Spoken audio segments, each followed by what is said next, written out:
Hi, I'm Sandra, and I did my infographic on the process of adoption. This is definitely not the only steps that go into it, but these are the very basic steps that everyone has to take in order for the adoption process to go through. And I chose this topic because it's something that I want to do in the future or I would like to do. And I think just doing this research that I did on this infographic was very helpful because just like I'll start with step number one, which is choose type of adoption. This is pretty much the step that helps. This is pretty much the step where somebody realizes, oh, I'm interested in adoption. So what they do is they do the research, they educate themselves, and this is a time to figure out whether they want, what kind of adoption they want, because there's so many different types. There's international versus domestic, and then there's open door versus closed. There's independent adoptions, and there's public and private agencies that can help you out. That we'll go more into in a little bit.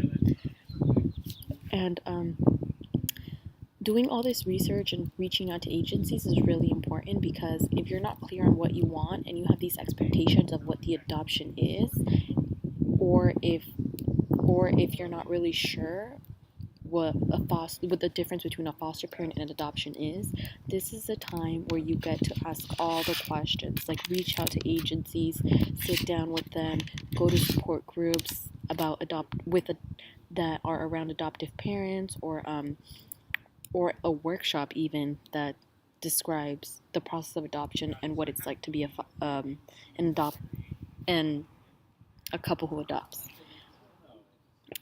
And I put in this fun little fact here that in 2016 there were 2.6 million people who had taken concrete steps towards adoption. Although that is a lot of people, there are still a lot of children here in the U.S. who are in foster homes. And that is why throughout my research I saw that the international adoptions are becoming less and less common because there's so much need here. And the second step of adoption is selecting an agency. So this is important because the agency helps. Depending on the agency, they pretty much you have to go through them to adopt a child, and there's two different kinds. So there's a public agency and a private agency. They're pretty much the same thing. So the public one is free or low cost, and in this one, they usually suggest the person interested to become licensed and fostering a child. That way, according to them, it speeds up the process just by a little bit. I mean, anything helps, right? And the private agency guides you through the process. The private agency, they guide you through the process. It's like they're holding your hand, they're walking you through it, they take you through every step, and it's like someone, just that extra person you can rely on.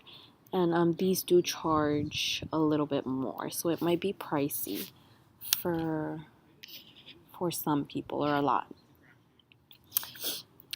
Step 3 is to complete a home study, and this is the most important part because this is when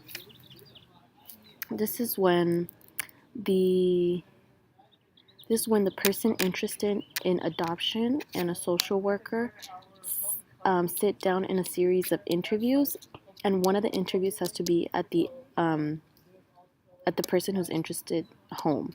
So it has to be at your home. If you're interested, it has to be there. And then the rest of the meetings, they can be elsewhere. But it's preferably at the home. And this way, it just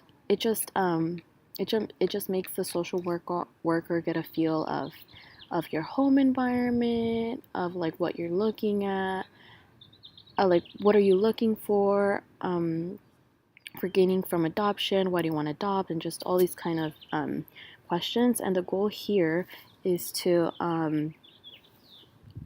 obviously kind of like inspect the home, and they start asking for legal documents such as if you're married, like marriage license, your birth certificate, and like any other legal documents that they'll need in the future. So step 4 would be waiting for placement. So at this time, The time, of course, the timeline for adoption varies with each case. Not every case is the same, just like anything else. Some cases can last up to a year, 9 months, I've heard has been the shortest in my research that I have done. And and I put here a little fun fact at well that 82% of families get matched with a child within 2 years of initial process, which is great because although 2 years does seem like a lot, it could be a lot worse. And so at this time, the waiting for placement is basically the people interested are just waiting to hear back from the agency to see if they got matched with a child. And meanwhile, the agency gives the people interested like a list of children to review, and basically these are children who are in foster homes, who need a home, and the people who are interested in adoption look towards these children. So it either works is the agency contacts you first saying they found a match, and then the potential parents meet up with the agency and the child to meet for the first time, or the interested parents choose a child from the list and call the agency to see, and then the agency makes a referral to the social worker. And at the end of the day, it's the child's social worker who makes a decision whether or not the family is a good fit and meets the needs of the child.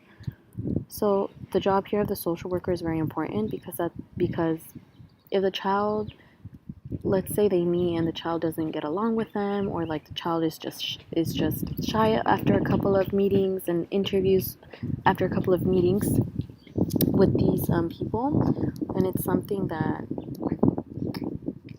the social worker definitely wants to look out for and not put a child in that situation.